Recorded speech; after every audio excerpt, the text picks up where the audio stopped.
A warm welcome to a beautiful Oldonyo this afternoon, where we start off with two of my favorite on Live at the Watering Hole: an elephant bull with one tusk and a giraffe bull, the two biggest, well, the biggest and the tallest in Africa. From myself, I'm Jaapie Potgieter, and I'll be your naturalist or your host this afternoon, and I'm very excited to see what might come here. It looks like it's a nice warm afternoon here at Oldonyo.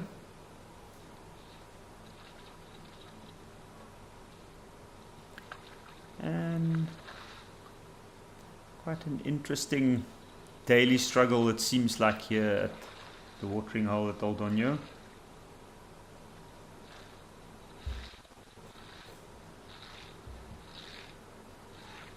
See that giraffe just carefully edging closer right in the water to make life slightly easier.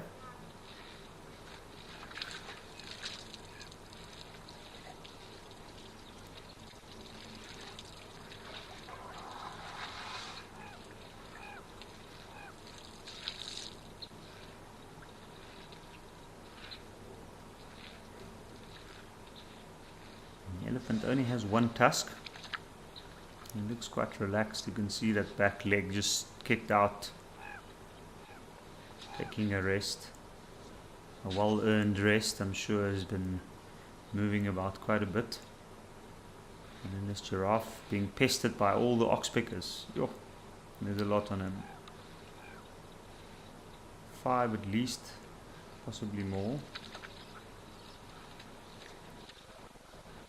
You can see every time he puts his head down, they just flock down to try and get to that areas that's normally out of reach, or the areas that he would do exactly that, shake them off from, which is the areas around the face, the slightly more sensitive parts.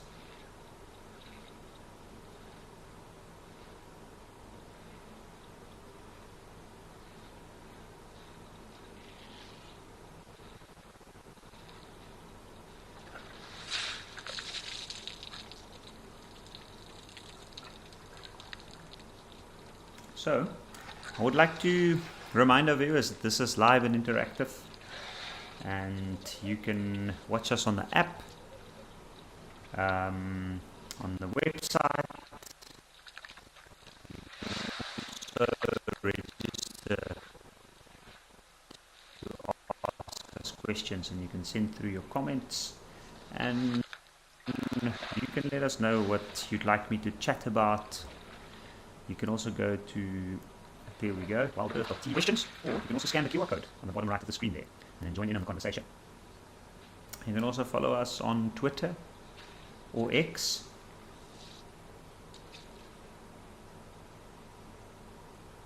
And then of course you can also join us on YouTube, on the YouTube chat at FC, and then you can send through whatever you like. There we go, there's our X hashtag WildEarth.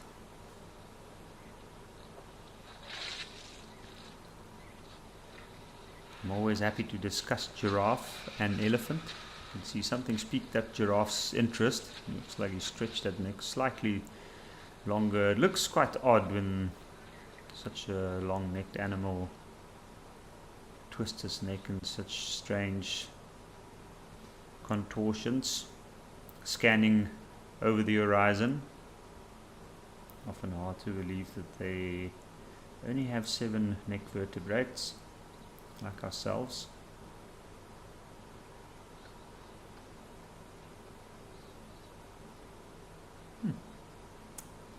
A synchronized departure, almost like they rehearsed that. There we go, there's another giraffe. From here, difficult to say male or female. Looks like another male, but probably been traveling with this one. You can see he's utilizing that flat crown very well with a little bit of shade that it provides. And it is quite a tall tree. Doesn't look the part when you look all the way from the watering hole. So quite interesting. It looks like there's another giraffe hiding away just to the right of the one moving. Sure, how's that for distorted perspective? Suddenly that giraffe that came from the watering hole looks way shorter than the one standing under the tree. And it just happened suddenly, right at the end almost.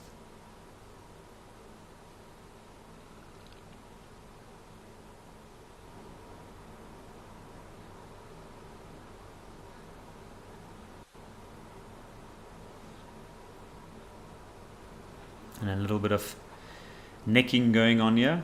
Necking, what an interesting name for a behavior. But indeed, that's exactly what it is. You see a few more giraffe pools there in the background. They all look like males.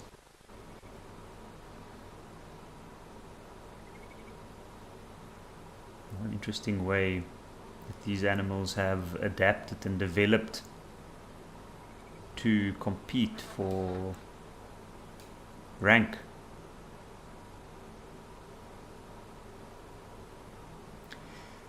Wendy H, you're saying hello from a very warm PE. Well, hello to you down there in PE. I'm also looking forward to see what scenes this afternoon will provide us. This is already a spectacular scene.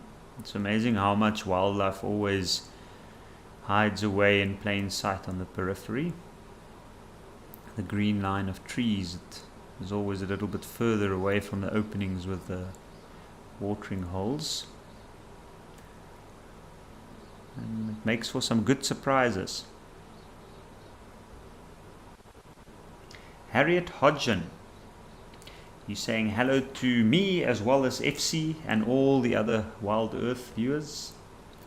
And you're saying happy Wild Earth, well, happy chatters and happy Sunday from a rather windy Cape Town.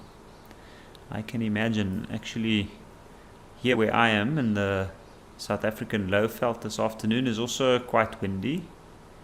We've had quite a bit of rain over the last few days, and it seems like the rain stopped for a little bit. There's still cloud cover, so I wouldn't be surprised if we get a little bit more. It was still humid earlier today. And talking about humidity, I'm sure here at Aldonha currently it's also quite a bit humid. It looks like there's a nice big storm. I saw some big storm clouds building in the background up in the sky. But one thing's for sure, I think it's quite hot, and that's why these giraffe are using these big trees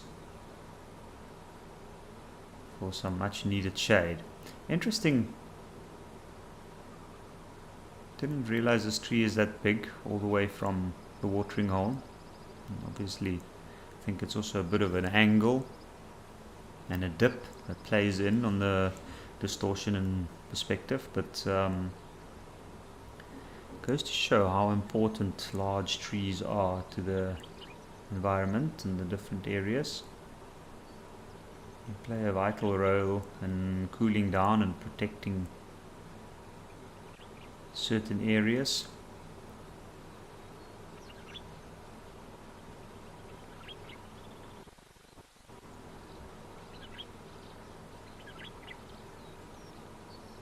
You can see the tails of these giraffe just flicking every now and then. Quite a vigorous flick. Get the motion all the way through to that. You've got very long flowing hair at the end of the tail tip, but very tough nonetheless. If anybody's ever been fortunate enough to feel it, it is extremely tough. So it acts as a perfect whip just to get rid of some of those flies and other biting insects that might be flying around. Like obviously when it's this hot and a little bit of humidity, there's a lot of flying insects. So now I have a little bit of a better view of these two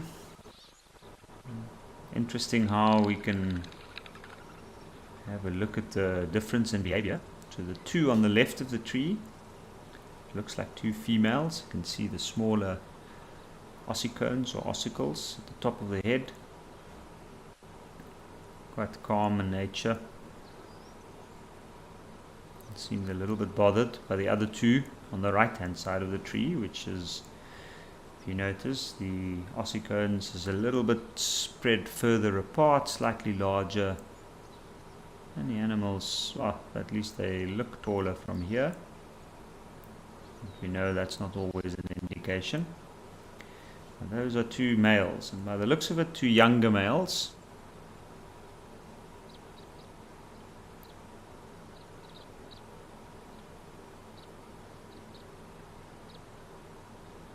And I know sometimes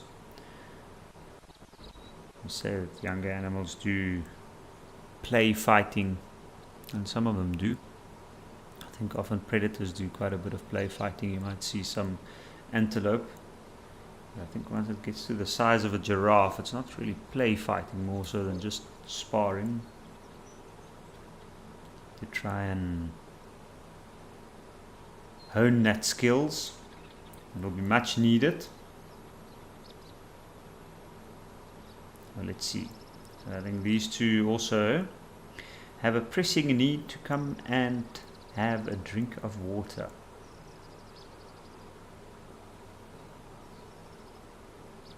Look at the cautionary approach. Always checking left and right, stopping just before we get all the way to the water.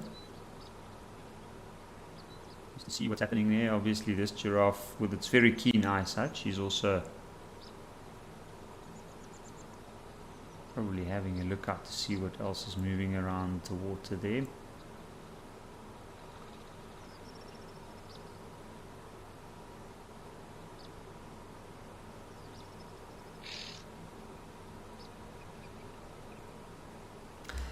From Picasso, and that is, I'm very, very happy to hear that Picasso is joining in on the conversation this afternoon. He's saying, hi Yapi, and Ellie has a 4-step gait when walking, but when it runs, does it then go into a 2-step trot? That is a very good question, Picasso. Actually, elephants don't go into the 2-step trot. They always have to have quite a stable stance on the ground, so they still go with a 4-step approach. Once they run, it just speeds up, and that's why when an elephant runs it looks quite slow motion and very laborious, and it is, but it is also quite quick, much quicker than one might realize. But indeed, that's to make sure that they keep that heavy weight up and don't stumble. I think it would have been quite a magnificent sight to see an elephant go into a trot. Not sure if any of their ancestors might have been able to do that at one point. I highly doubt it. If you look at the structure of the foot of an elephant, I think it's designed to carry heavy weight for at slower speeds, but great maneuverability. Elephants are known, and I've seen them myself, to go and traverse quite tricky terrain and over various types of terrain, all the way from the deserts in Namibia to quite rocky areas, as I've seen in South Africa.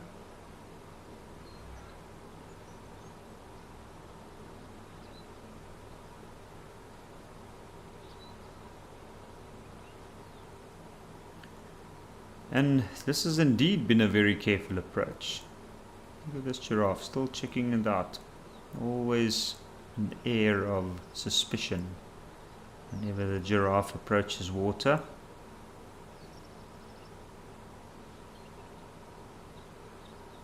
And have a look at those oxpeckers combing away through the short fur on the neck of the animal and the shoulder.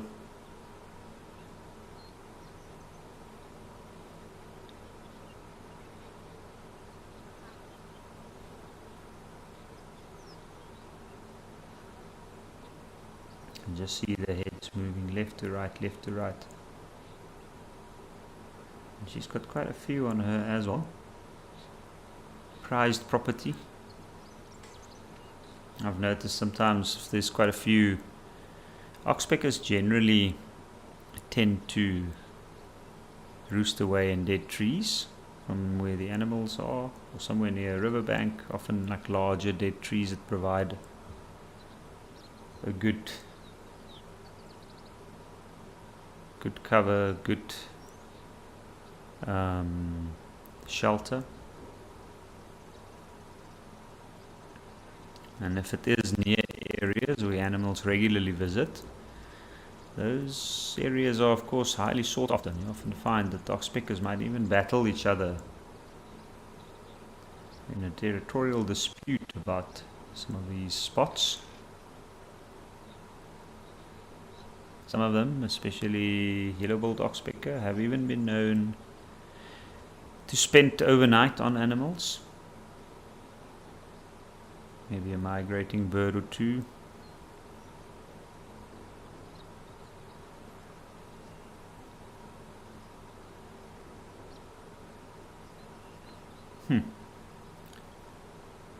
Let's see. Not happy with that approach.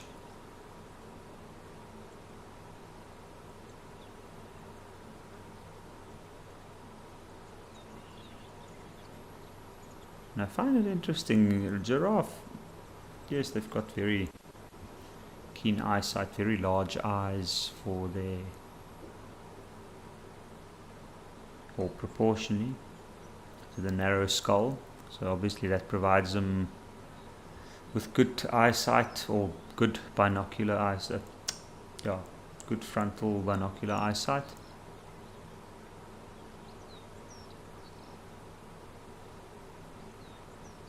It also enables them to judge distance a little bit more carefully. But they often pay attention to the smaller things, like in this case right around the water's edge. You can see great distances, looking and checking for danger as well as searching for other giraffe groups.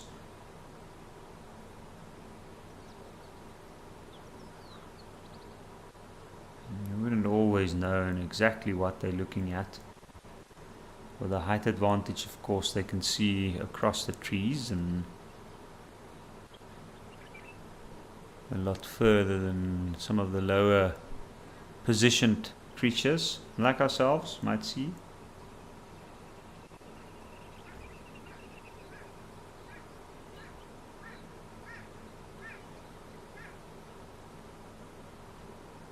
Looks like they've decided against it. And also interesting, I noticed the other two male giraffes that was under the trusty tree there in the back seem to have moved off. But let's have a look. Maybe we do see something. Not at first sight, just a lot of thorn trees. You can see quite a bit of elephant dung that's dried out and drying out around the water.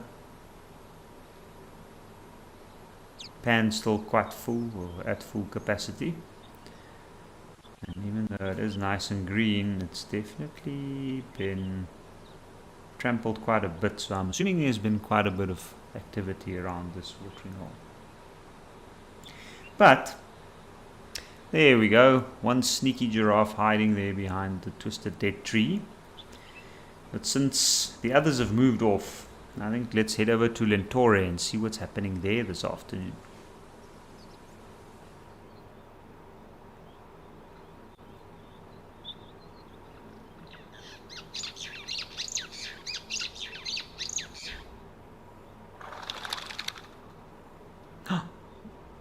Amazing.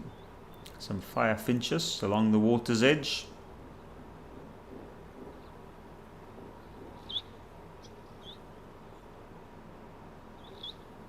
And by the looks of it, looks like red-billed fire finches.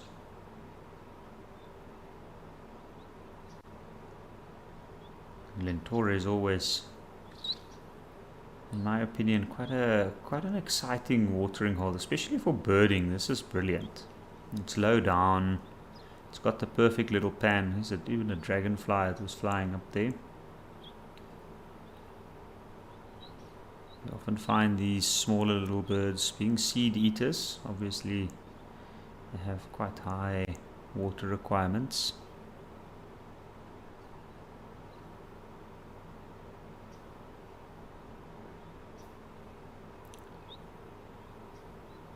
Or generally speaking, the seed-eating birds have a rather high water requirement that aids them with their digestion, softening up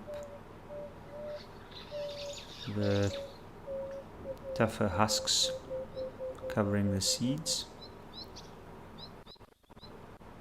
And in this case, it's a small little bird, mostly grass seeds.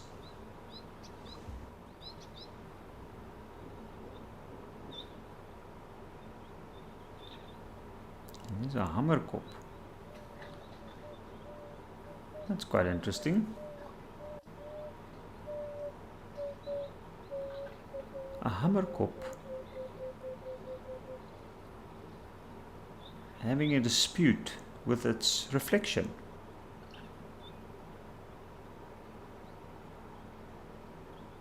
Maybe he's not happy with one of the photos that was taken from the hide.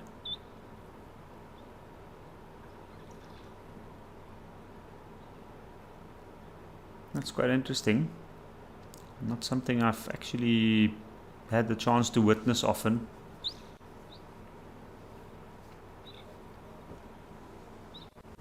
And I mean, the hammerkop actually having a go at its reflection in a mirror-like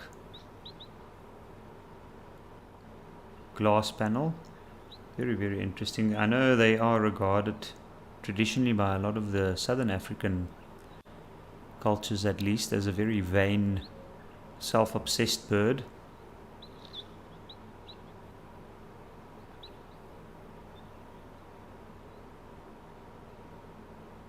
That was quite interesting to watch.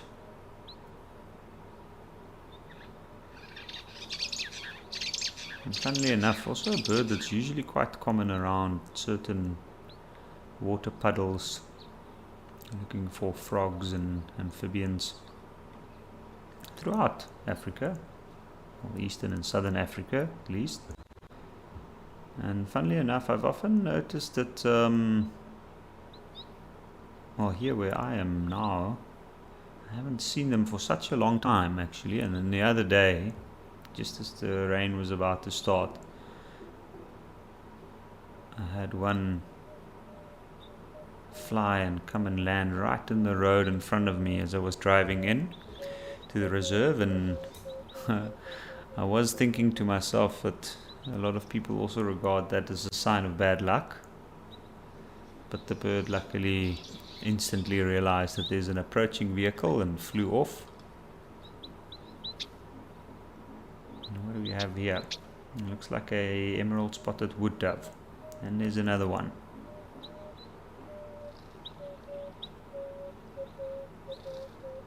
And what seems like a laughing dove.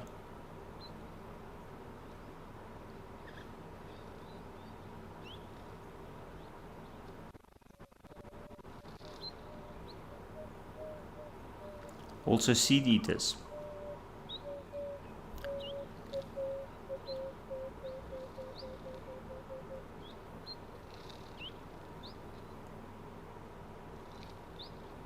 Shenbe. You said you've got something that you were wondering about, and it is that you were watching a pride of lions very near a vehicle.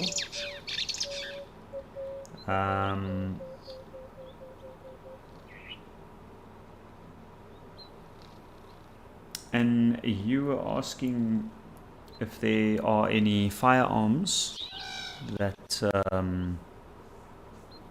guides might be using when they get near the vehicles, or with animals like that near the vehicles. Indeed, I think one of the most important things of being able to take people safely on safari, and also to give wild spaces like the beautiful areas that we are fortunate enough to see on Wild Earth as well as live at the watering hole, is that these areas need to be safe for people to travel there and spend their money there, and therefore giving these areas worth. They need to be safe, and therefore as a guide in most areas, not all areas but most areas, you do get training in firearms, and that is obviously just to have a last resort in case of a freak accident. But of course, also a big part of the training relies on training ethical guides that has a sound understanding, good enough to be able to anticipate and preempt any sort of situation where animal behavior, or even more so, people's behavior might bring about a situation where there might be conflict. And that's of course something we would like to avoid at all costs.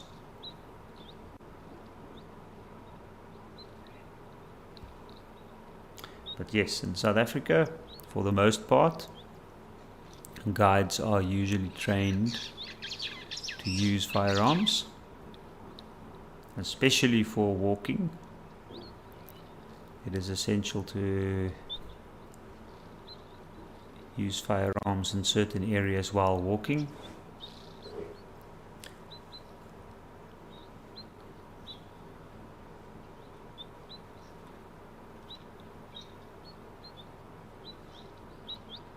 But having said that, while in the vehicle, normally you have the safety of the vehicle.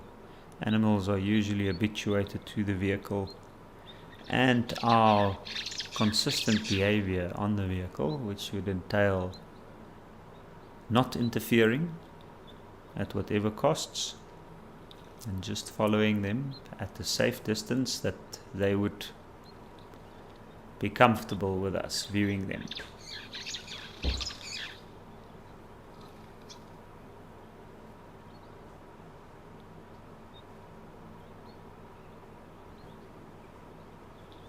I do think the firearms come into play a little bit more on the importance of it while on foot, which is a spectacular way to experience the bush. It gives you the chance to be a participant.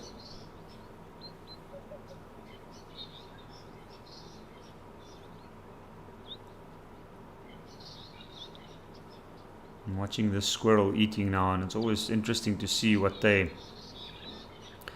pull up out of the undergrowth to feed on. And being under a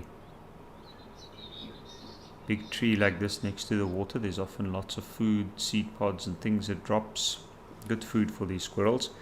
But I always find it interesting, they have such large eyes.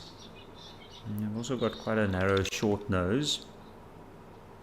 Excellent sense of smell, but the very large eyes of course provides them with extremely good vision, peripheral and binocular vision.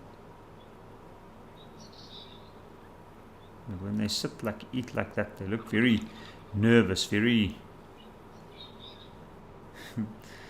look like I've got quite a blank stare, but you can see at that angle that it's moving at now, like even though it's at a almost 45-degree angle to its back left, the squirrel would be able to see anything moving at that angle. So the large rounded eyes covers quite a wide perspective,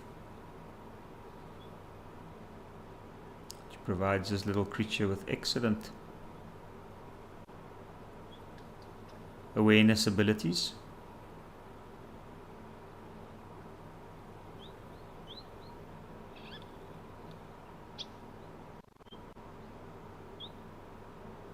Very quick, sudden movements. Very capable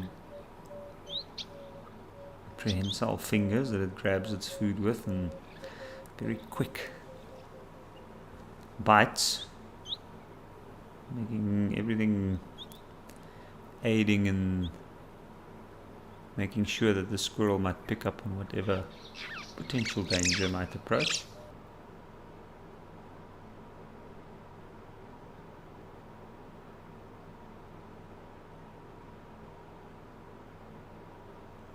Shenbear, it's only my pleasure. I hope it makes sense and gives a little bit of clarity for the information. However, you're saying that you are seeing, or you're asking if you're seeing a grey squirrel. And you're saying that you are feeding the squirrels in your garden in the UK at the moment. We do find, funnily enough, we do find grey squirrels in the southern parts of South Africa, especially around Cape Town, in the gardens in some areas. But out here in Kenya, that's a ground squirrel. I'm not exactly sure of the species. But you can see the shorter ears, or almost lack of ears, and then quite a fan-like tail, shorter fur, probably because of the heat in this area, but yeah, this looks like a ground squirrel.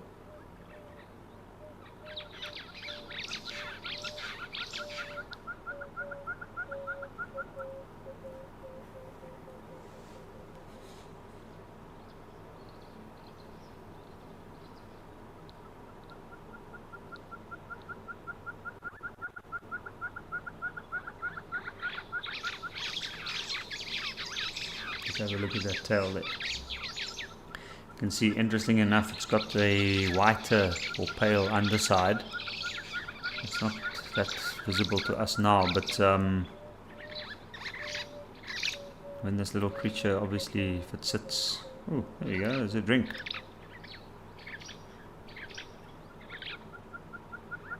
You can imagine he must be quite thirsty after eat all of those seeds that it's been eating. But as this little squirrel sits, like now it's in the shade, but if it had to be out in the sun, that big tail of it always aids with providing it with a bit of shade and cover from the sun. And being white underneath would also aid in reflecting the sunlight.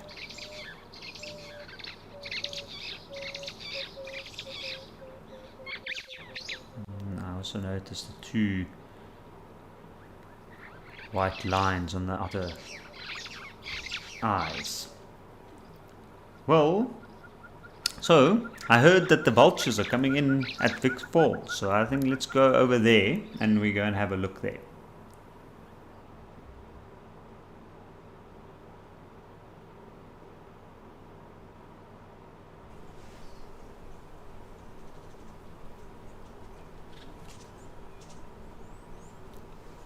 And just look at that. Vulture feeding frenzy at Vic Falls Safari Lodge. What an amazing sight. Just look at all those busybodies there. You can see these birds are coming in from all over. I know we've been talking about the eyesight of the squirrel there at Lintore, but of course these birds are very much known for their eyesight. The old world vultures, as the African vultures are known, certainly have a very, very, very big reliance on their excellent eyesight. Although their sense of smell is also very good, they do tend to spot prey from very, very far out.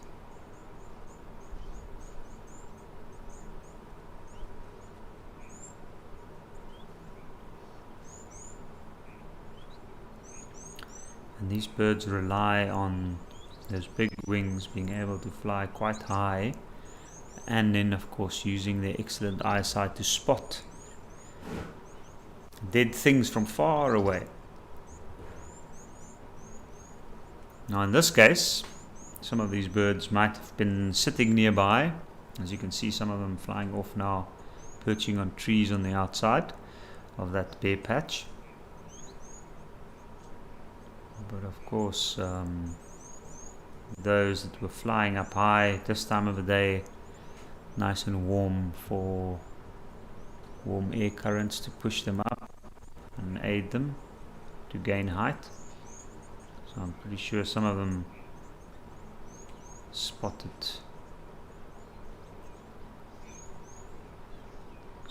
the food that was come and dropped for them from very far out.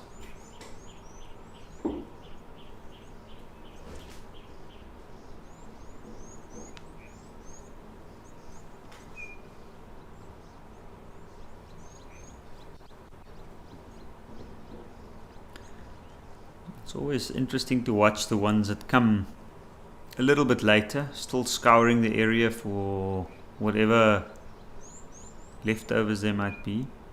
And in that little pan there, off to the bottom right, like I've noticed how after the feeding you'll often see a few of the vultures heading over to that side to have a bit of a drink.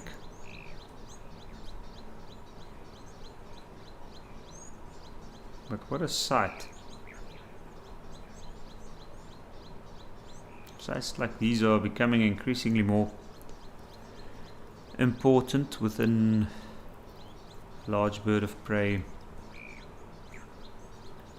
conservation, especially for vultures, being such an integral and very, very important part of the ecosystems, playing their roles in cleaning up anything that dies off, that where they aid in preventing the spread of disease.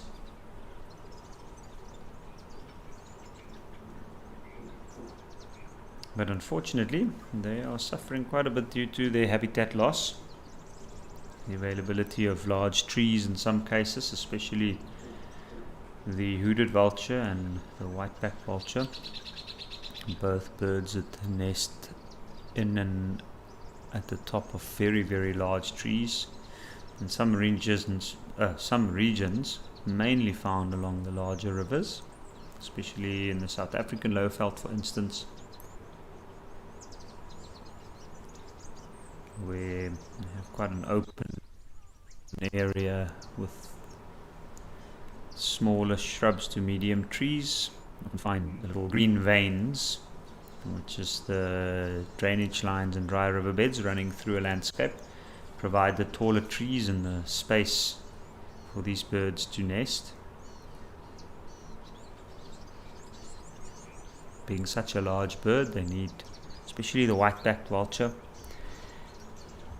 need to be able to easily land, so they build a large platform of sticks at the top of the tall trees. It makes the landing and the approach easier.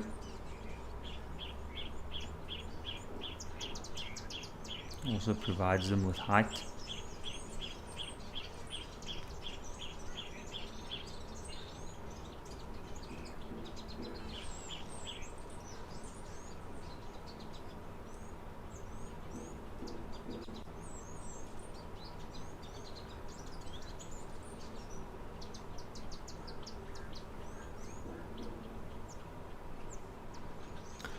Lulama, you asking what they're feeding on? That's a good question. I do not know, to be honest.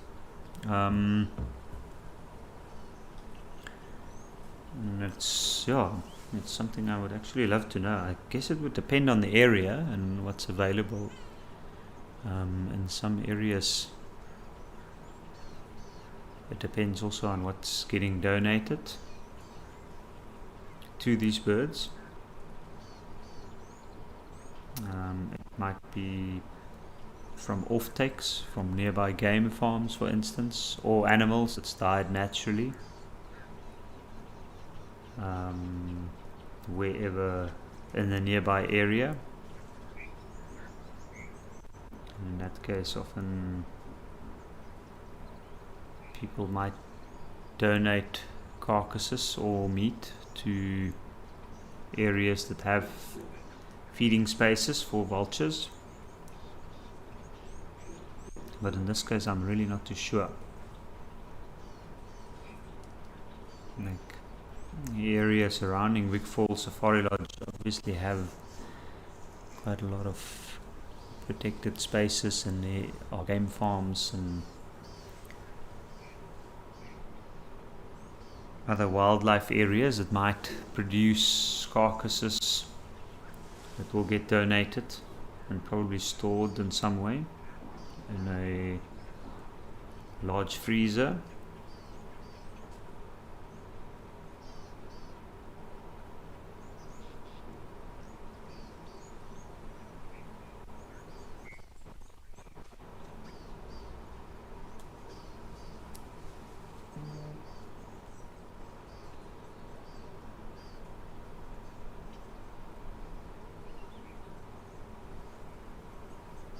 But yeah, I'm not too sure exactly what that would be. You can see everything's calmed down quite a bit now. I can see there's a bit of posturing here and there, and some of the larger vultures trying to intimidate the smaller ones for what they think might have been left around. I guess it's probably mainly the scent of the food now, with a few scraps. But these guys are extremely efficient at cleaning up, and if anybody's ever had the fortunate or unfortunate, depending on how you look at it, situation of having seen these animals feeding on a large carcass, they tend to clean it out very, very cleanly. Like, they clean those bones to the point where there's almost nothing left. It's quite amazing.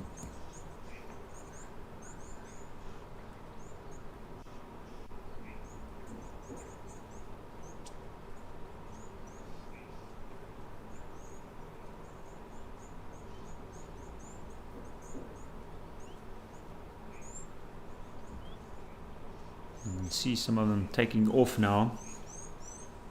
You can see, being a large bird, there's one there at the back trying to land and not quite getting sufficient space to complete a full flap of the wings, so it kind of landed like with its wings halfway open in between the other two. But these large birds often need a bit of a run up or a bit of a push with a dip, so ample space to dip into before flying off, or running a little bit on the ground before gaining enough momentum and speed to enable them to lift off.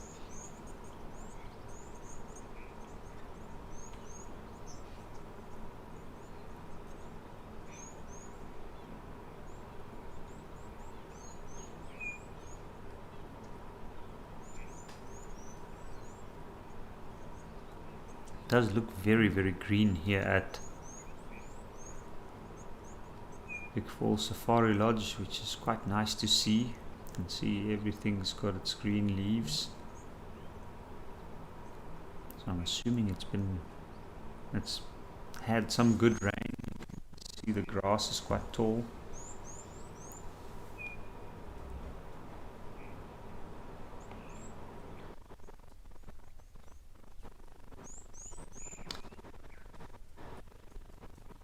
But that was an exciting event for the afternoon. You can see the birds are settling back down, so I think what we should do is head back to Old Onyo and see who we have coming in for a drink that side.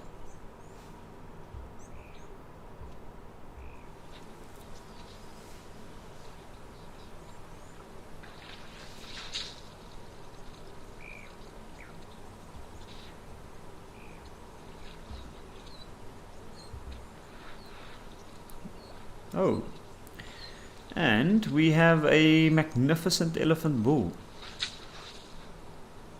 with a set of beautiful tusks.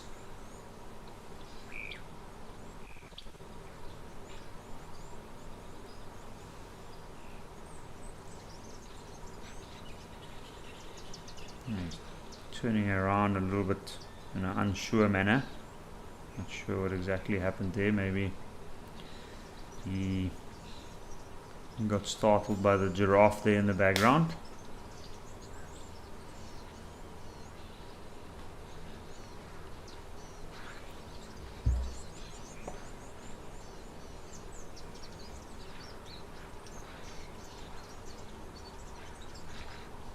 Just look at this magnificent animal. You can see the tips of the tusks being much whiter. There we go. Phew. Nice big bull elephant.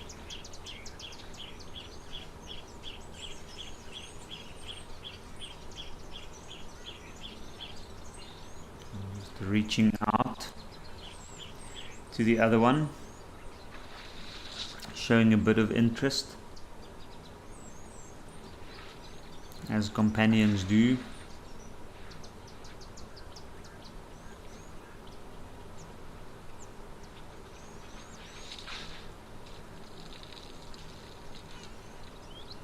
Now these two elephants at that angle is quite interesting. Oh, okay, something made the giraffe spook, so that's also drawn their attention. You can see the elephant on the left is instantly just raised the tip of the trunk, just inspecting the air for any traces of what might have happened.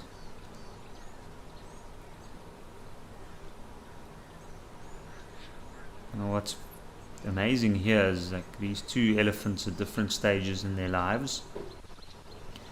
They both have rather big tusks. The one on the right, in my opinion, definitely younger. Looking at the size of his skull and his forehead. Even though the tusks are quite long, even at his age, you can see the other one, the space between the two tusks at the base.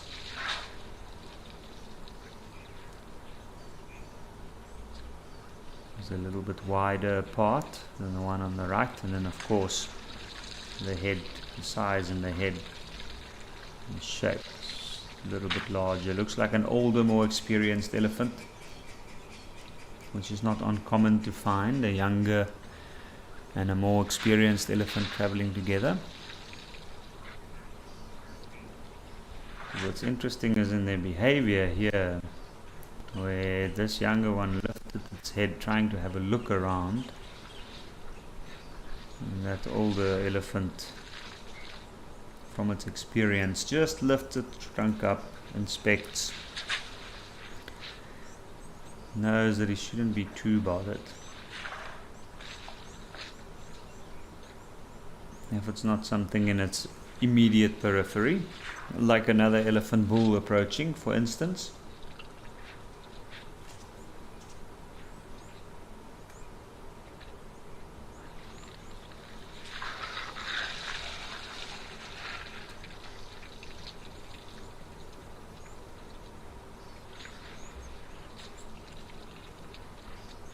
And we can see there's quite a bit of giraffe back in the area, utilizing that tree.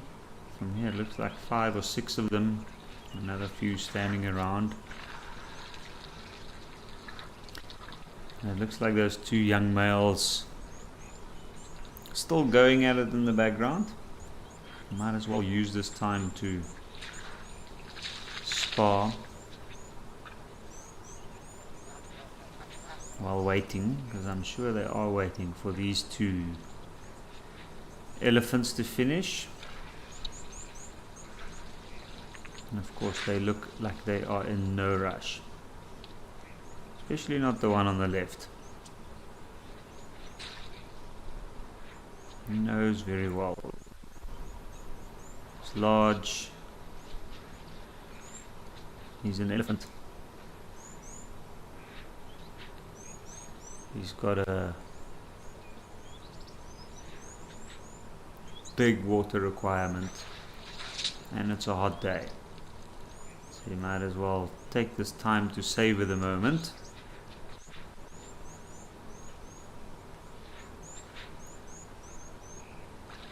And for Aldonio, from what I've seen, this seems to be a rather quiet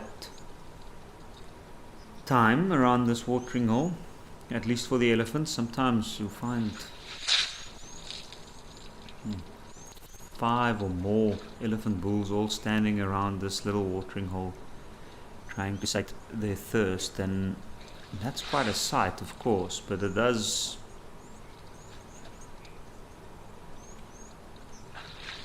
provide the opportunity to see some interaction, and it's not always enjoyable for the elephants in the moment.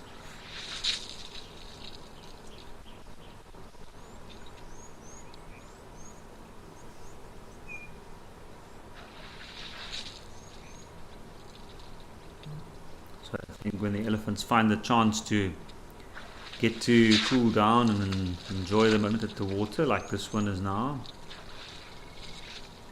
they savor that. You can see just wetting himself with the water everywhere.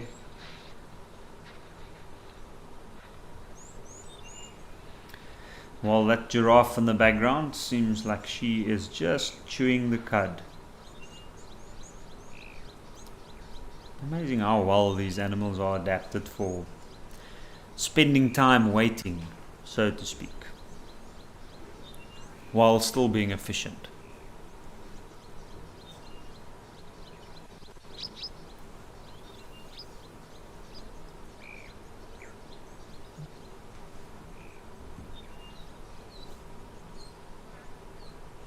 Shinbe, you are asking and wondering about how much damage the tusks of that elephant could do to, say, a lion or a leopard.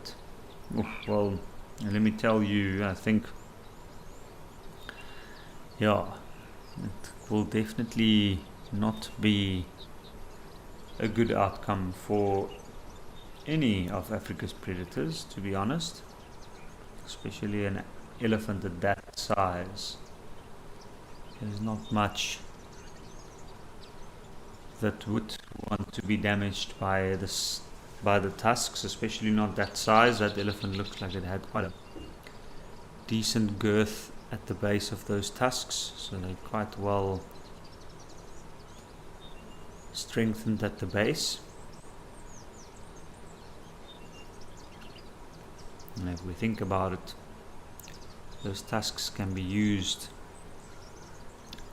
for lots of various tasks, like unrooting a tree, debarking a tree,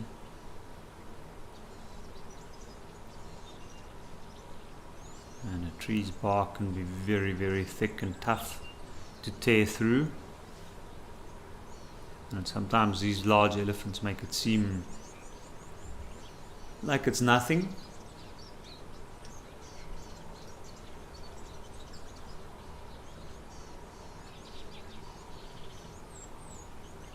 So certainly very effective tools, and if needed be, can be used as very, very effective weapons.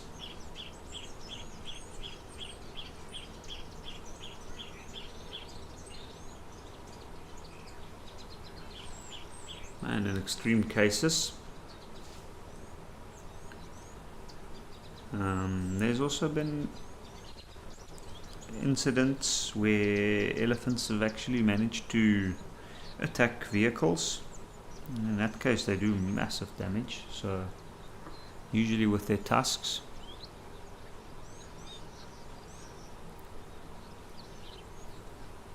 So any poor leopard or lion, I think, would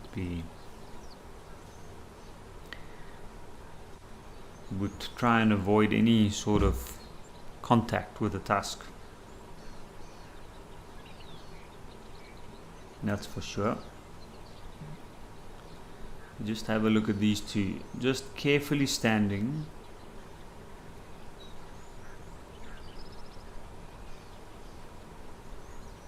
chewing the cud. You can see every now and again they'll stop and then swallow the bolus of chewed plant material that they ate earlier,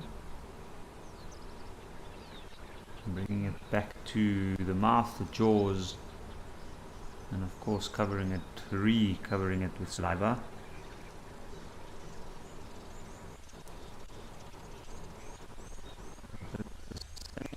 Time you can see ears are facing backwards. Looks like the wind is blowing from the left over to the right. If I look at the mane of the giraffe, so any scents coming from that side. They've also got the clearing behind them, and that's where they can keep an eye on the developments of what's happening with the rest of the group of giraffes under the big tree, whether they're moving. Also, any potential danger would more than likely come from the denser cover or plant cover that's ahead of them rather than behind them in the open.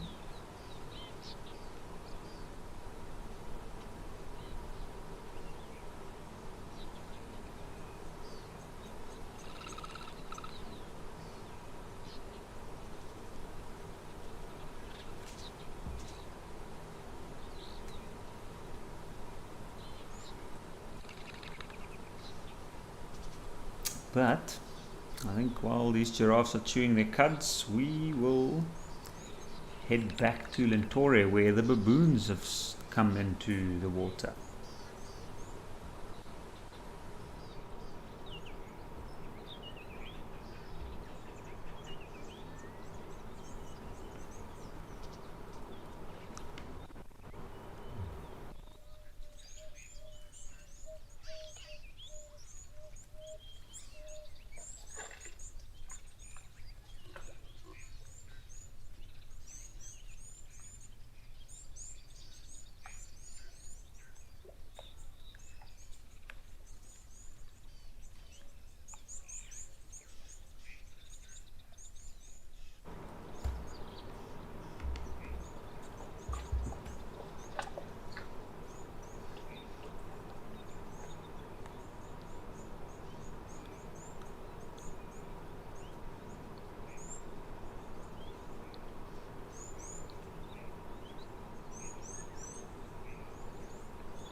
Oh, apologies, I had a bit of a audio issue there on my side.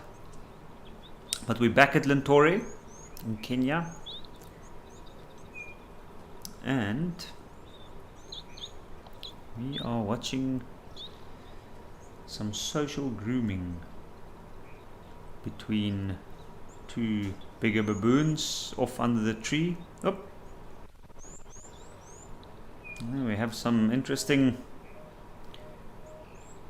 behavior there in the background. Well, the one baboon at the water's edge on the left is sitting unperturbed by what's going on around him. No, there we go.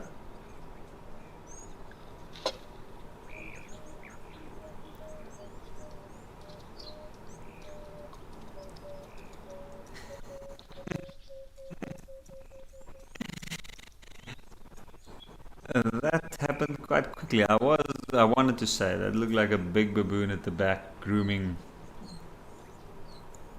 the female, and I was thinking that the one against the tree was a female, which is interesting because normally it's the other way around with the females grooming the males, unless they are in heat, as this is the case. It looks like both of of those female baboons have some swollen buttocks.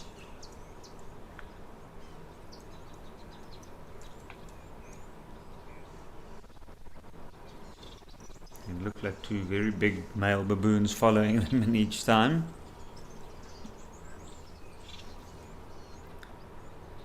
But what a romantic setting around the watering hole in Kenya,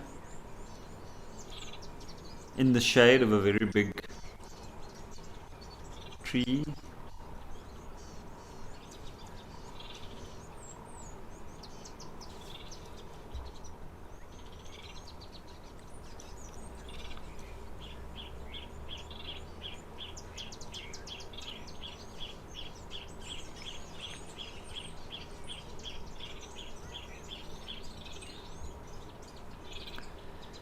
You can see the female's chewing on something and she's just kind of enjoying that grooming she's getting. They do often groom each other and they have their young groom them, but a big way in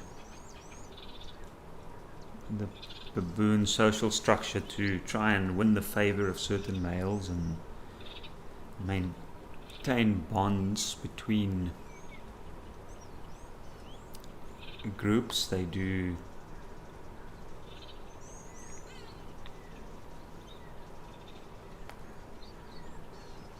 groom each other.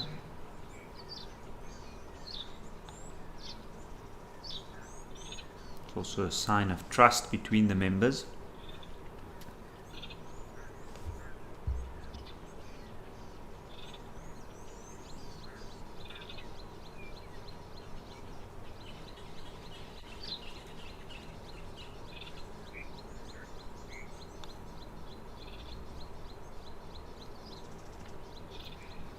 But we can see, so they carefully go and then they comb through that thick fur.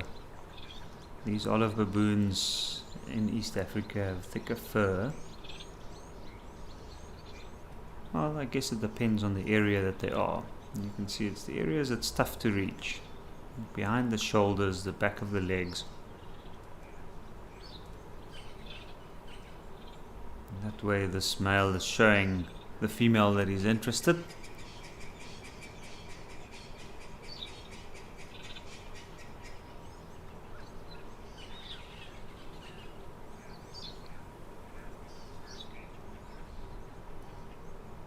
And then of course he'll also spend this time near her as much as possible.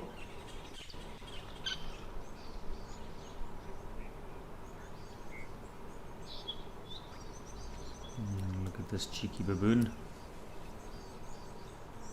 Looks like another female in heat. You can see in the back, that big male on the water's edge there had a yawn. Not necessarily because he's tired, more so because... Oh, let's have a look, let's see what's happening here. This baboon's taken an interest in the camera. Oh!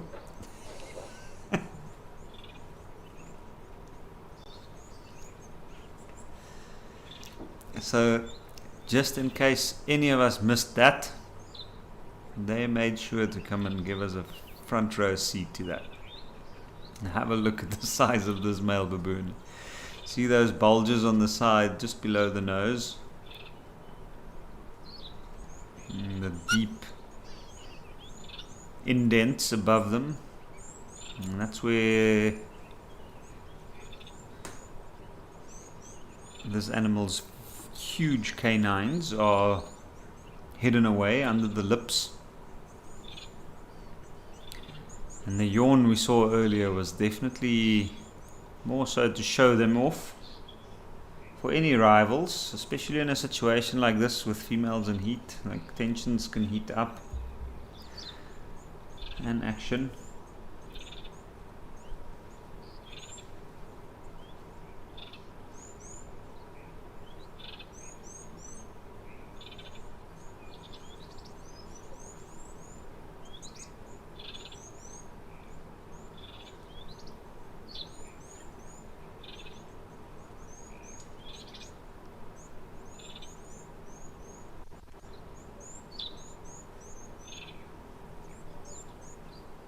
have a look at him.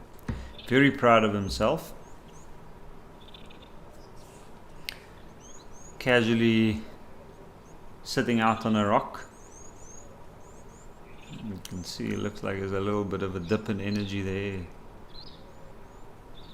Ooh, that looked like very determined, quick movements, not sure why. For a moment there I thought he might take a small little nap or a doze, but it's almost like something else drew its attention. And when this is the case, when there is a few females in heat, these big male baboons often don't like when these females get attention from others. And an approach by a younger, inferior male might easily trigger aggression or just intervention. And you can see it doesn't look like it's something that spooked them, as those ones are still quite relaxed. Just look at that.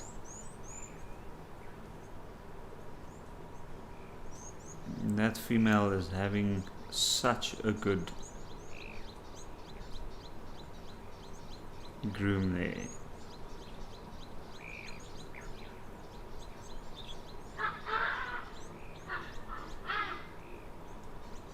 Carefully combing through the fur for fleas and whatever else ticks.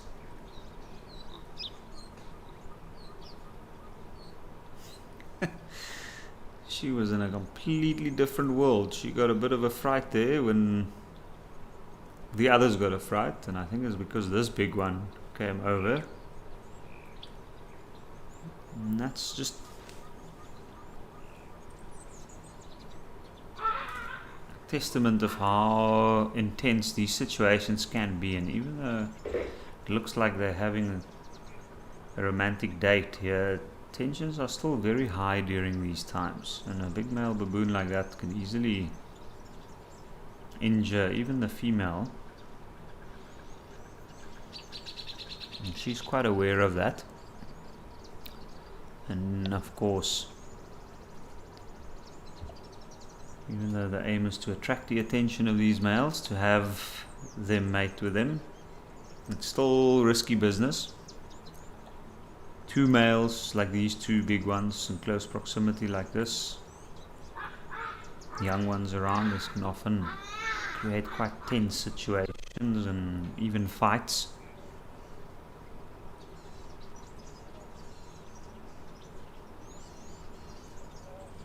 You see, this one's actually biting off whatever he's finding amongst her fur directly.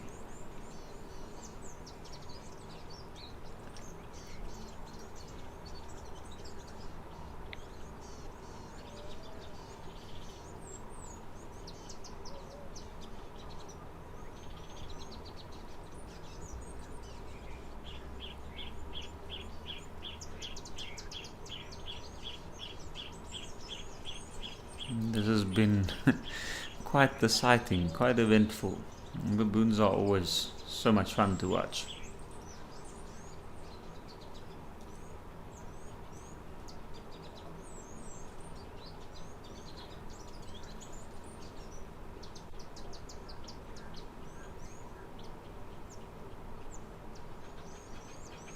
And she's standing quite carefully like that, obviously also a sign of comfortability with this male.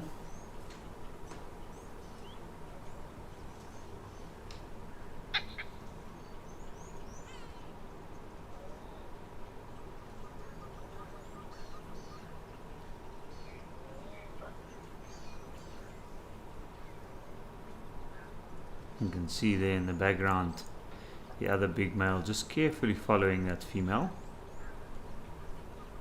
Had a brief stop to grab something good, maybe for a bit of energy,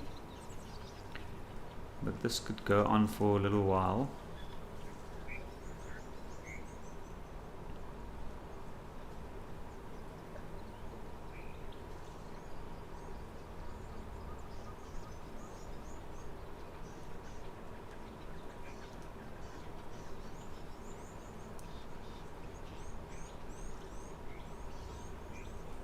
often these males will tail these females for a few days,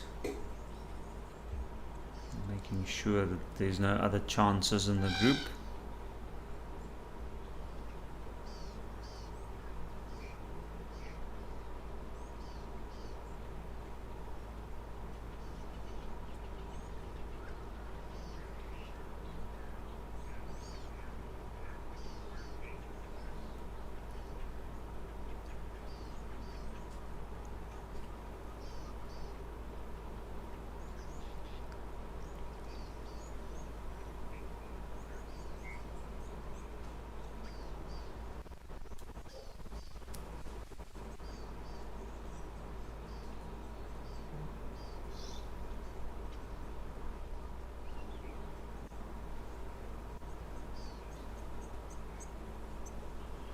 Joan Mello, you saying this is why you love Wild Earth? It's good filming. Indeed it has been. I mean, with a little bit of help there from the baboons, from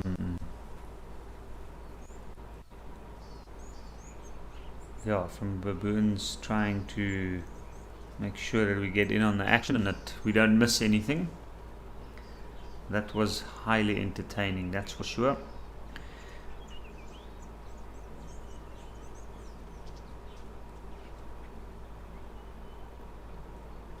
I guess it was getting a little bit warm there, but what a big male baboon. And you can see he'll let her move a little bit without following, but it's not too far. Just have a look, there's baboons all over here. They're in the back of the tree, you can see the young ones playing.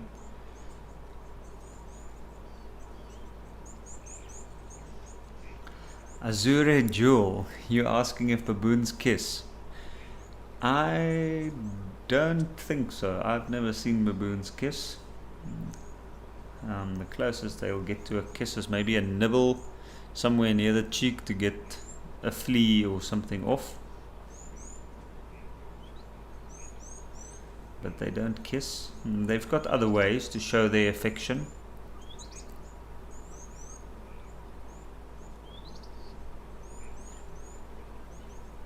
And to caress each other.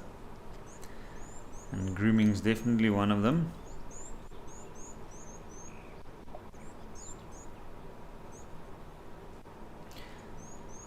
Celeste Rakale, you saying this is so cute and quite an romantic environment. It is indeed.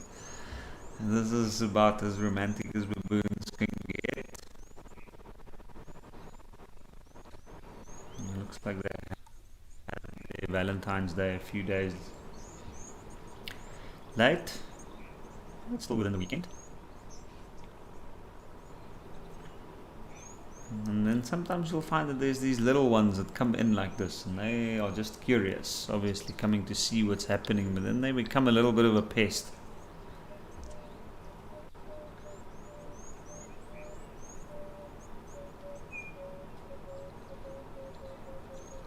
Shen Bear, you saying that it looks like looks like that baboon knows that he's being watched. Well, in general, they are quite vigilant creatures. They constantly look up and around. They do have excellent hearing, very good hearing. But their eyesight is obviously one of their mainly utilized senses, like our own.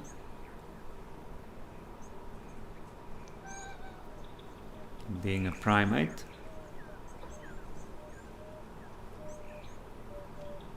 And the constant checking around and looking up, that's just part of baboon nature, like a survival instinct, making sure that there's no danger, but at the same time also keeping a very watchful eye on others within their social grouping,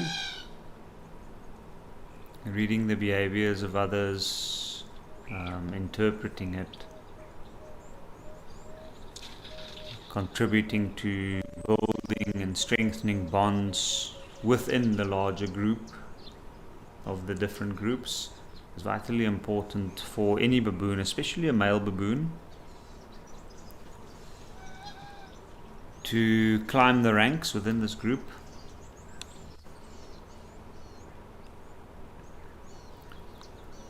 So even though it's a natural instinct, it also gets quite well practiced throughout their lives.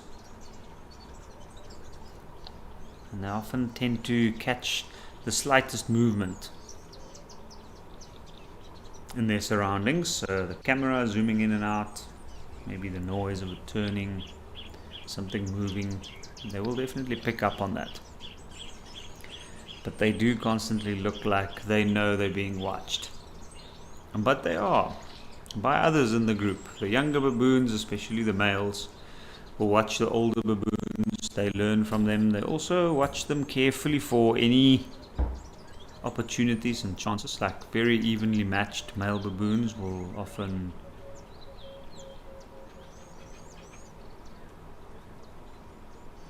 watch carefully for the others for any chance that they might have to try and up their own rank,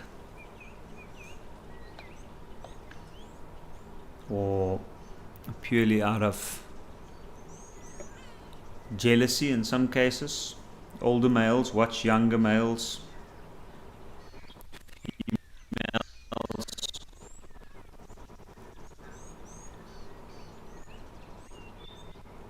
A lot of their behavior is also gained through watching the other baboons, the young ones, the older ones.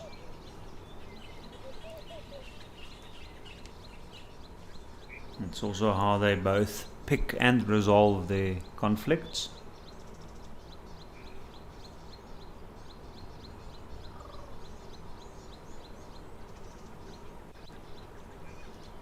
In baboon societies, the biggest and the strongest fight for the highest rank. And if you're not strong enough to fight for it, then you got to be diplomatic, which means forming the right relationships with the right members in the group.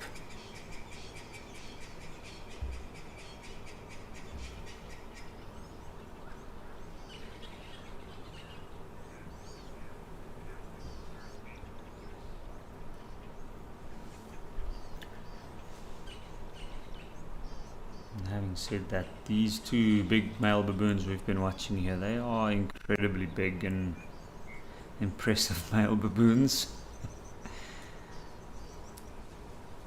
Oh, there's a squirrel coming in. For a moment there by that baboon, I just saw the sun reflecting off the squirrel's fur, short, sleek fur. I actually thought it was a reptile coming in, something like a monitor lizard or so. But interesting. So this squirrel is apparently the unstriped ground squirrel.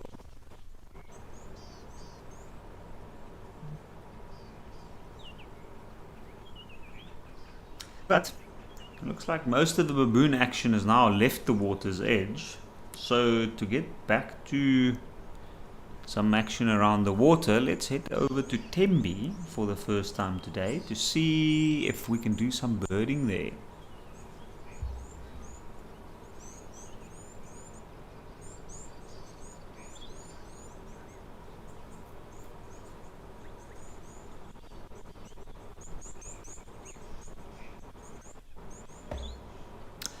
What a beautiful sight indeed, and what a good start to birds, or to birding around Tembe's watering hole.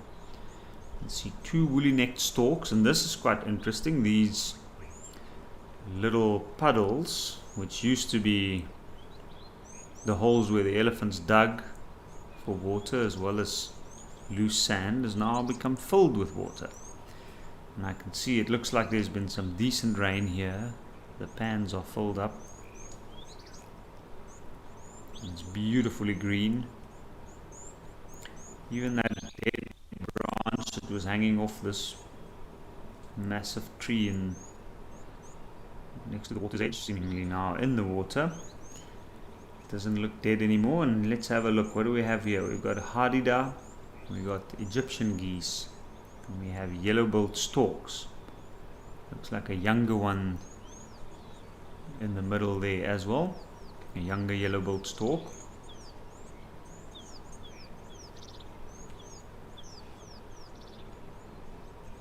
And then the older mature one off to the left. What a beautiful bird.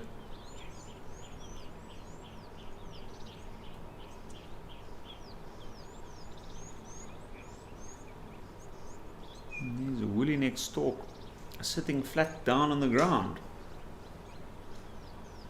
That's quite interesting, not something I've seen that often.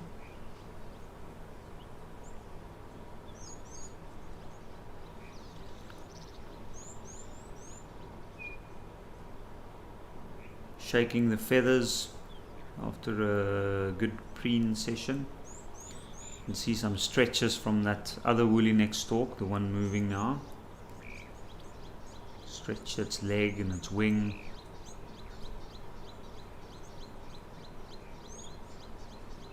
And a creature like a bird that exerts so much intense energy while it flies, especially for these big birds.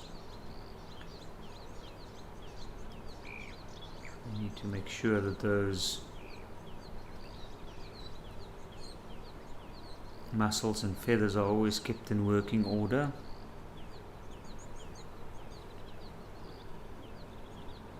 And folded up while walking or perched or on the ground.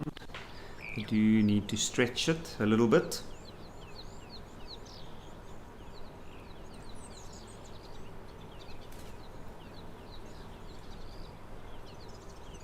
And see some swallows, not sure what they are. They might be barn swallows flying around. I've been seeing quite a lot of barn swallows all over, and on these overcast, more humid days they usually fly quite low for whatever insects.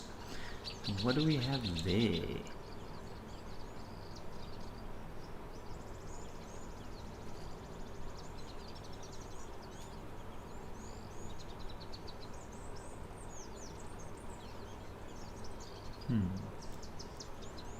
These reeds are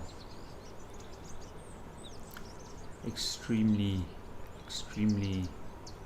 invaluable to these environments, provide the best possible cover for ground dwelling birds. There's some white-faced whistling ducks.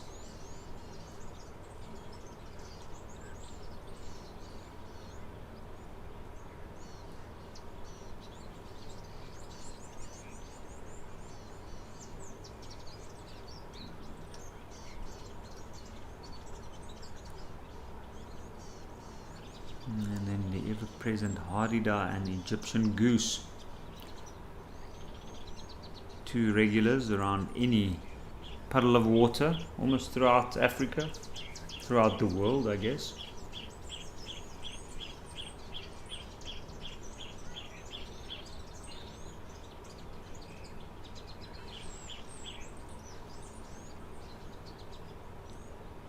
That's quite a beautiful view of the woolly-necked stork.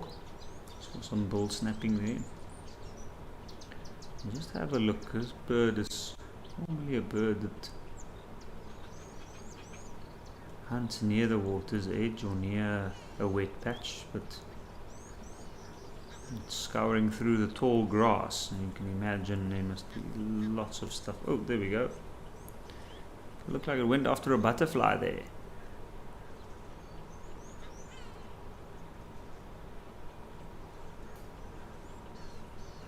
Of course, when it moves like that through this tall grass, it kicks up insects, grasshoppers, beetles.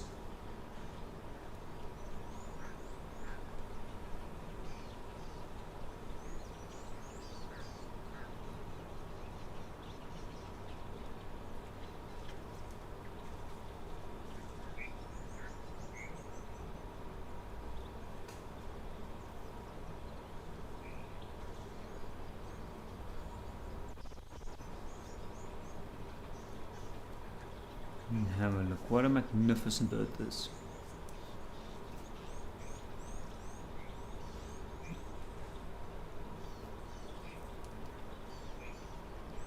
sometimes it can be found in quite large flocks.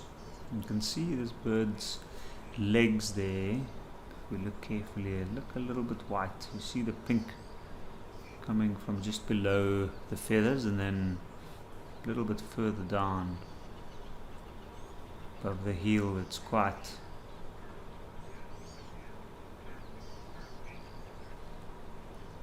white, like almost an ashy color. And that's because large birds like this, they sometimes defecate on their legs to help them protect them from the sun and from the heat.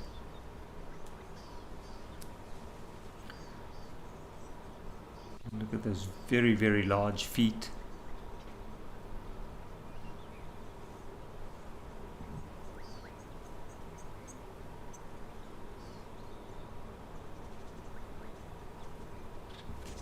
Shenbe, you saying it doesn't look dissimilar from the English lakes and canals. That is very good to hear, actually. I haven't been fortunate enough to explore the English countryside, but I do know that I've seen some photos and footage of some beautiful areas within England, and I can imagine there are some areas with very, very abundant bird life. Areas around water always is. Have a look now. That stork's got something there in that little puddle, and these puddles are teeming with life after the rains. They provide the best possible position for frogs to breed in. There we go. What is that?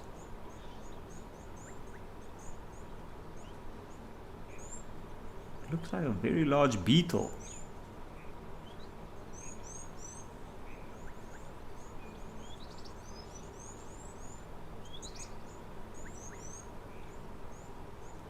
That's pretty interesting. That's very, very cool to watch. I'm not sure what it is. It's tough to say, but it looked like a very large beetle. Let's see, what's it gonna do now? It's interesting, it hasn't flipped it up. Now, the only type of beetles that can be that large, I know, usually might be ground beetles, and they often have chemical defenses of some sorts. It's also quick moving.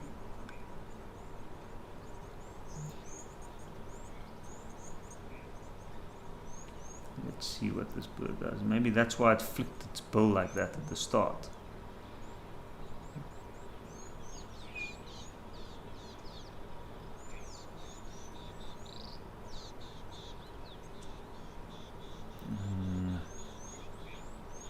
They often also have quite powerful jaws, meaning that they can be quite an irritation, as they might be quite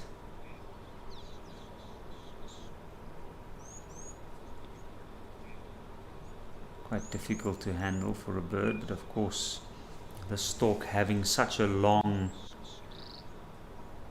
and narrow bill, it can keep a creature like that at bay.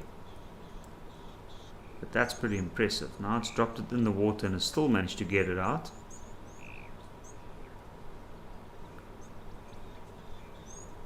Just goes to show how incredibly sensitive these bills can be.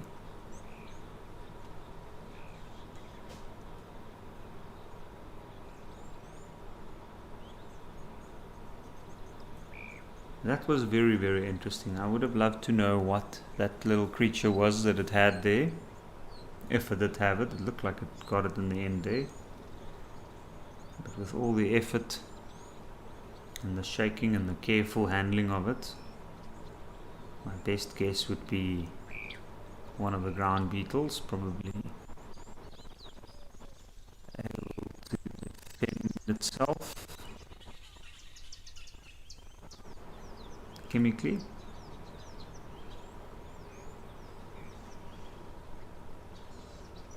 Large birds like these, it's not uncommon for them to pretty much take whatever they can find, but And you can see it, they kind of moving along the edges of these elephant diggings, knowing that's a good spot for insects and beetles around these wet puddles as well. But I'm always amazed at the variance in diets of birds.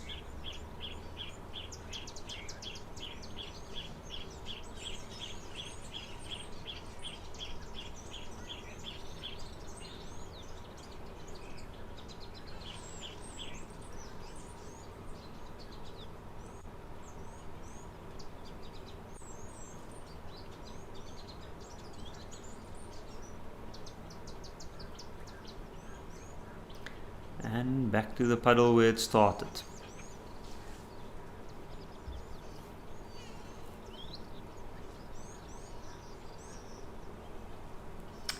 Spasyankov, good to hear from you again this afternoon. You saying that there are probably dung beetles, or you bet that there's dung beetles around these puddles that they're catching. I bet so too.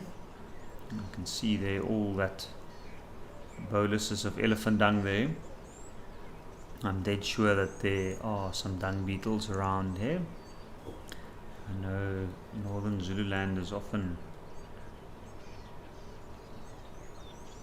got massive amounts of dung beetles around, especially summertime when there's lots of elephants moving through an area. And they do provide good food to those birds that can capture and eat them. They're very well protected though, the dung beetles, having an extremely hard exoskeleton, very strong, pointy legs.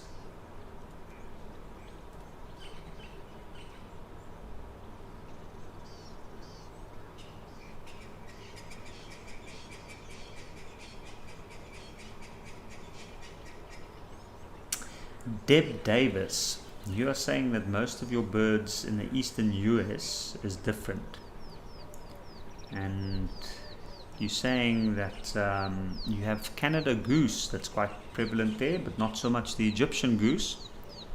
Well, that's very good to hear. That is very good to hear.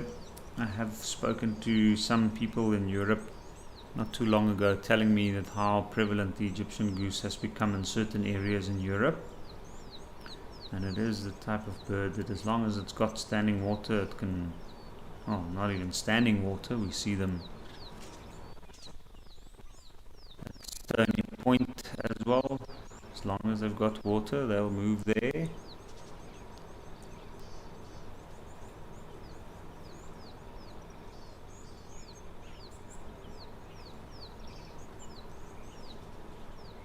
Not sure what that stork had there, but it also managed to capture something successfully. Interesting how they take it into the other puddle of water.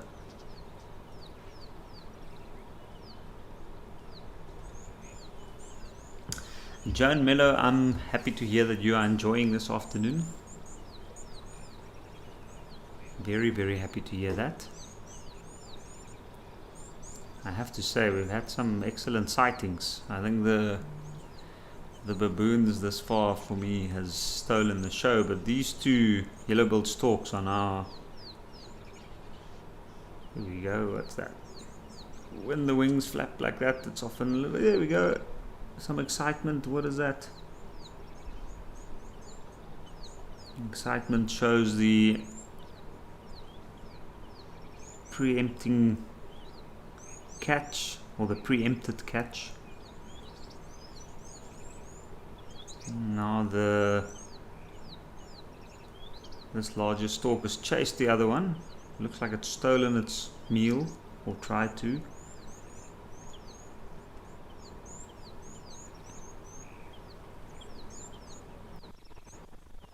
can see they're moving through the water with their bills open, of course. It's very sensitive to movements. close by, so whenever it senses something nearby, it'll close and grab it.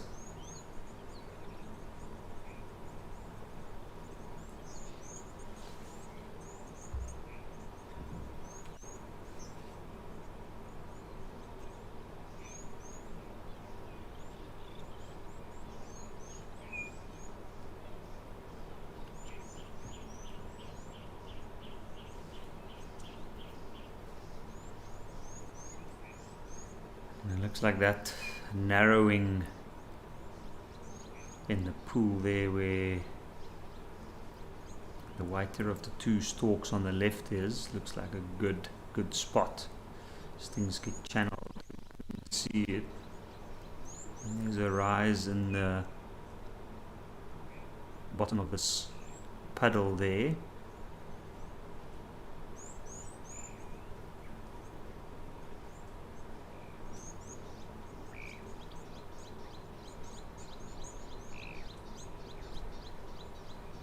Must be quite a, from a small, if you had to be a small little frog or terrapin or something in this area, it must be quite a terrifying ordeal having these two large stalks wade through the water. Now, what is that? Let's have a look. Oh, it was inspecting something, not sure what it was. I was almost half expecting these birds to pull out a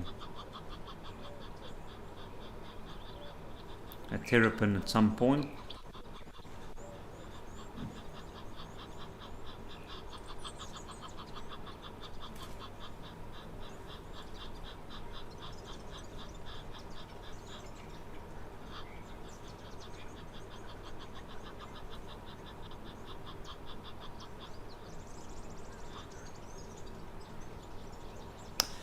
But that's been some very exciting birding. Let's go see, talking about birding, let's go see what's happening at Nkoro this afternoon.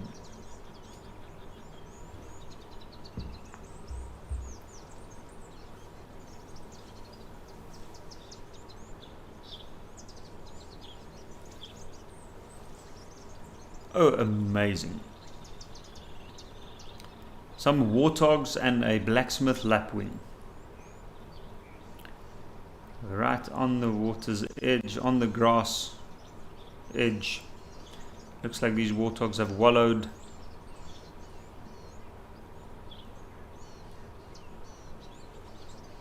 And with the abundance of food, these guys can just walk and feed. Grass is still tall enough, lots of good grasses around. You can see those little puddles of mud on the edge where they've wallowed. But talking about birding and birding at Tembi, Nkoro. Nkoro is one of the local names for the hornbill, mainly the red and yellow-billed hornbill, not really a distinction between the two. More like a generic name, but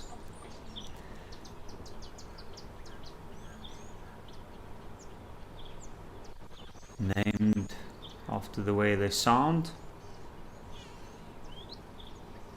It looks like that oxpecker gave these warthogs a bit of a fright there. You can see the younger ones, there's a tiny little warthog there. And when conditions are right, like this, when it's open, they tend to be quite playful.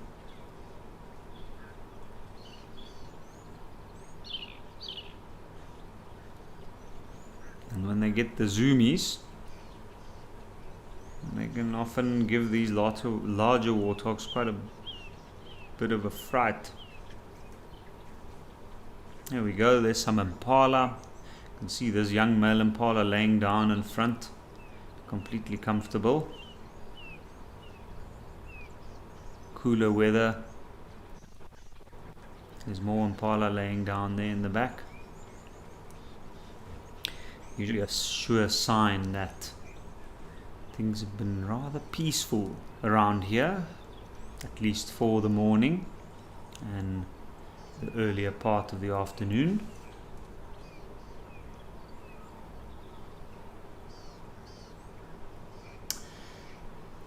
But I am quite impressed with the amount of warthogs here. They are doing rather well. It looks like there's some big male warthogs in and amongst here as well. And I guess it's because there's plenty of food to go around here. Spasyankov.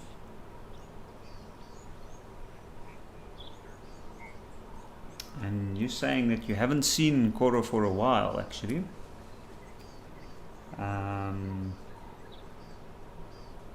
And that you like seeing all the warthogs.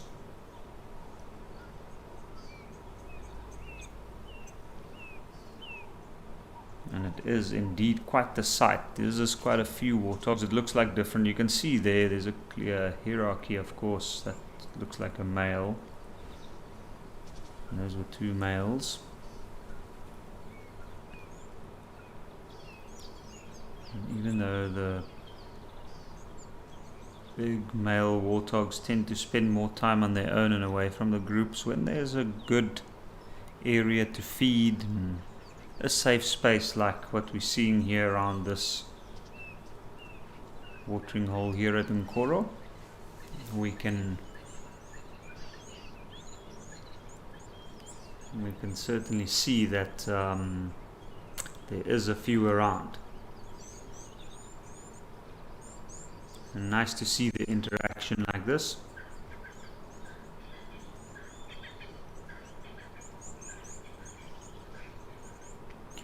Spaz, you're also asking if Nkoro got his name from the hornbill. I am not 100% sure. I would assume so. I would assume that they've taken the name from the local name of the hornbill.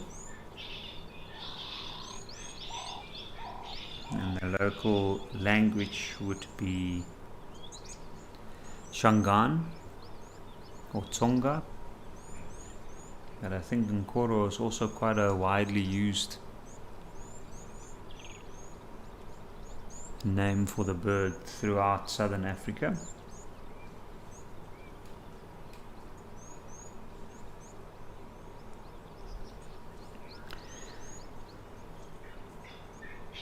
And something very impressive about this area, there is a massive amount of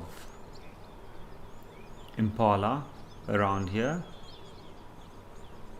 There we go, there's a small group of wildebeest. That's quite nice to see. But of course, the abundance of animals here, impala this time of the year, if they can, they prefer grazing, like most other mixed feeders.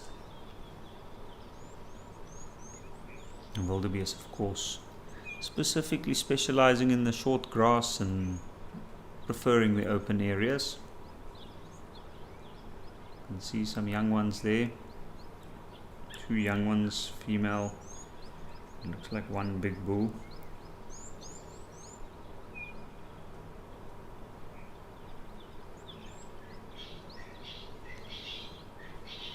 But it's amazing to have a look and note the abundance of animals in a clearing like this. And it goes to show how important our savanna grasslands are.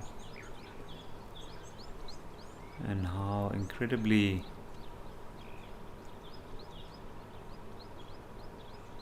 nutritional they are, sustaining this amount of animals for such a long time.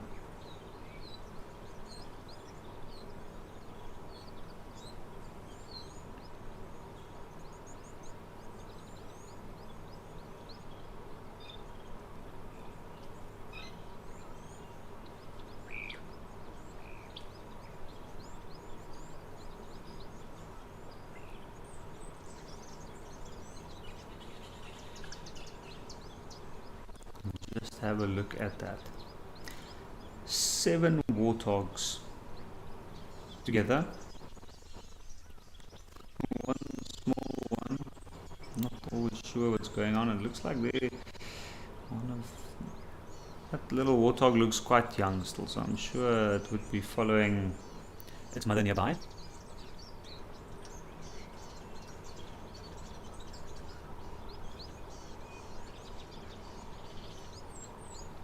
You can see these older Impala rams, the yearlings.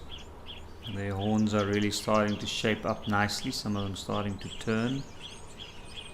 You watch these two at the bottom right of the screen. Looks like the one on the right was born slightly later than the other one. But even amongst the newborns from this season, you can start to see the horns of the young males developing. Always an exciting time. We often see quite a bit of interaction and playfulness amongst these young ones at this stage.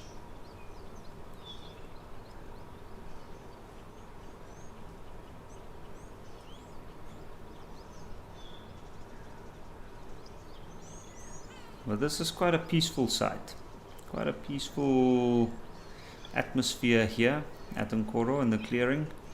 And see, notice how the animals are quite far from the edge of the tree line, more out towards the middle of the grass patch. Now I know it's been raining in the general area lately, so of course there's certainly some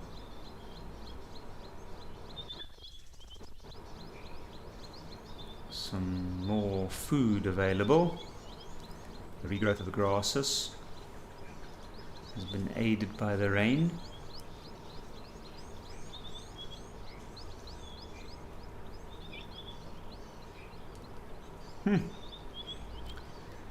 Some playful warthogs disturbing the peace. How dare they? That was a very brief glimpse, but it looked to me like it was a larger male possibly chasing a younger one or a younger female. Sometimes they'll chase both out of the area, especially if there's another female nearby, or just due to a little bit of competition, maybe over a yummy grass patch.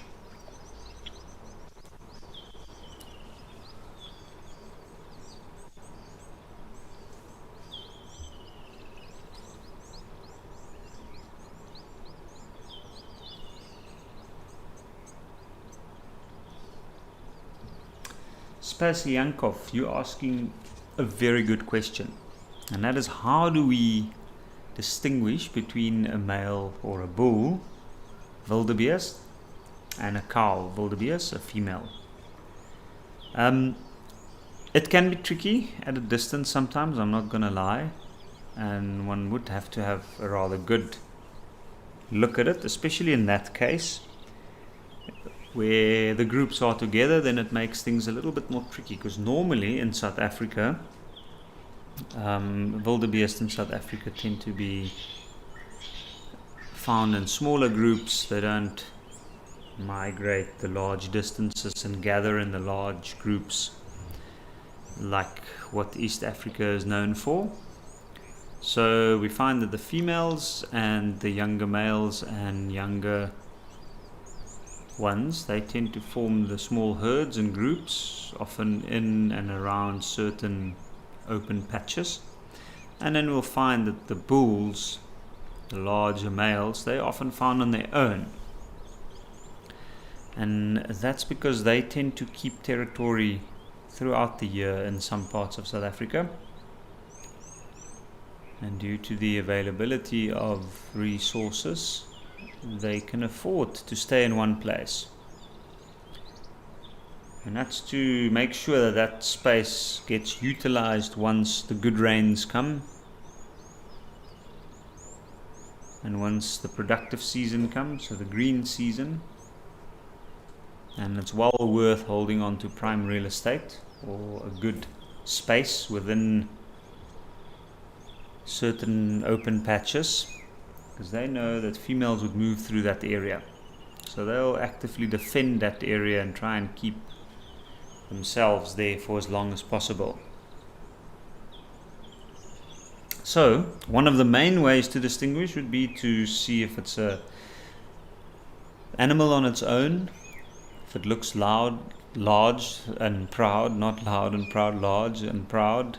Generally it's very likely a bull wildebeest. If it's a group with a few females, and in South Africa they often have a browner patch between the horns on the forehead, that would be females, and they tend to be a little bit paler in color, and their neck is not quite as robust as some of the males.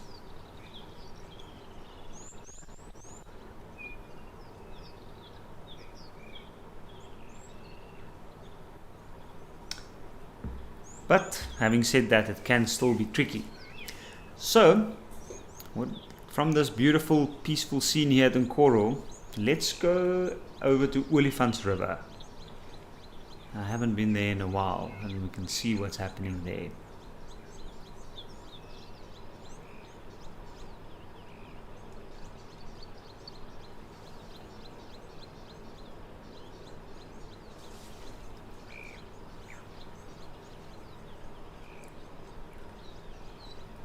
What a spectacular sight.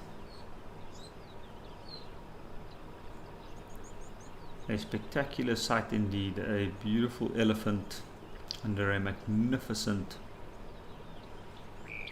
sycamore fig. And that is quite the specimen.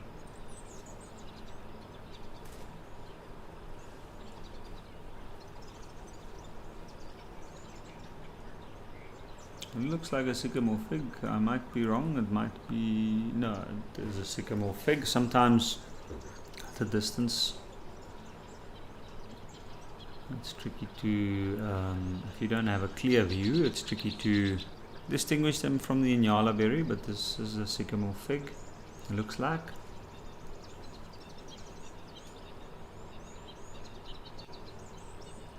What a spectacularly beautiful tree. You can see this elephant just casually browsing underneath.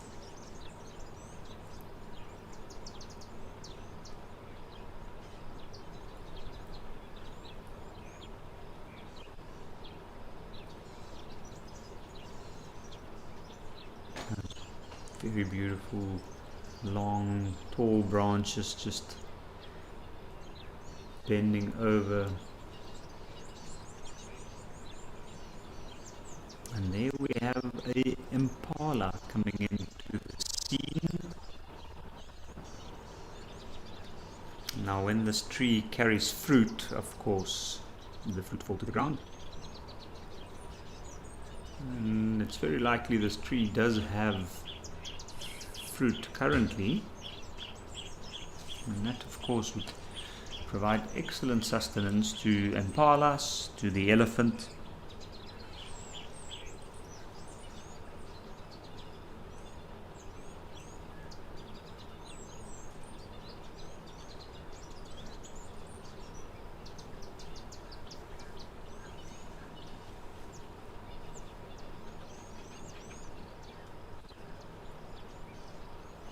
What a beautiful scene here at Olifants, at the Olifants River, one of the major perennial rivers flowing throughout the Kruger National Park, straight through.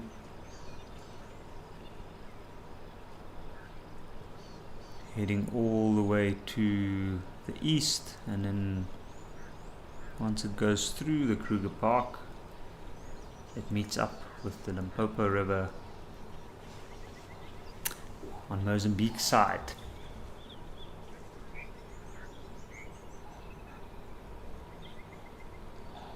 Whoa, amazing! That was a very quick change, but fortunately so.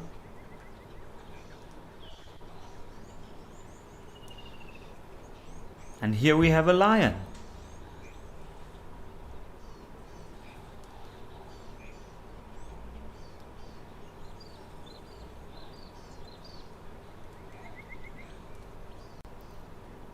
a lion that seems slightly confused now.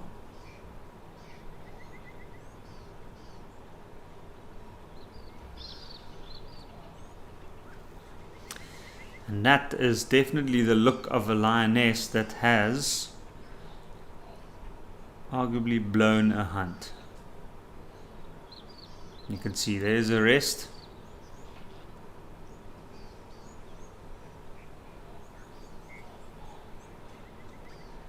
Mouth is open. That is often quite characteristic of an animal that's abandoned a chase, or where animals have spooked and ran out and the chance was missed. But that is amazing, amazing excitement. Oof, look at that yawn. You can see there at top right, canine seems missing.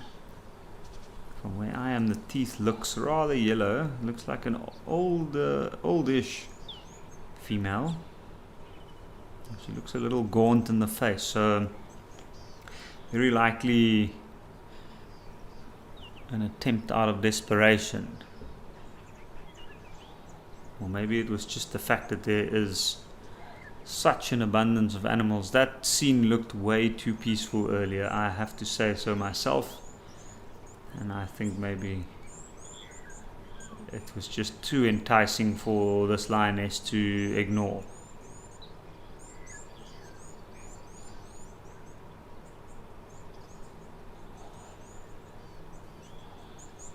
And that was quite unexpected.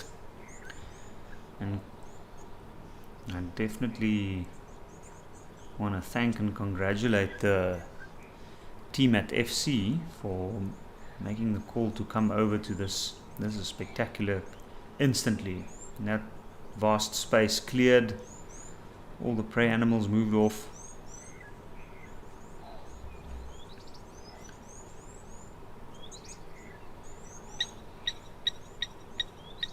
Very, very fortunate. What a way to end live at the watering hole this afternoon.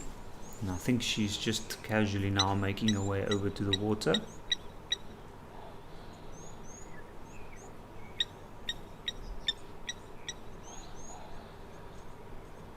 She does look a little frail, a little gaunt, so maybe she might be spending some time around here and try and increase her chances. There's another one. How amazing is that?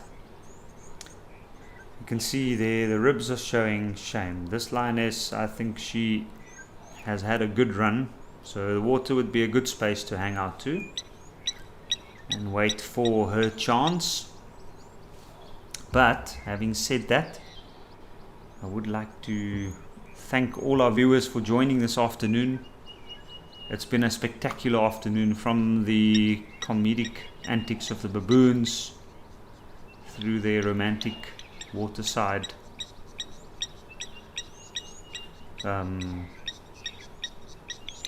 things to a very, very exciting lion sighting at the end of the show. Thank you to all our viewers, and I hope you join us again tomorrow afternoon. But from me and everybody at Wild Earth, we bid you a good afternoon.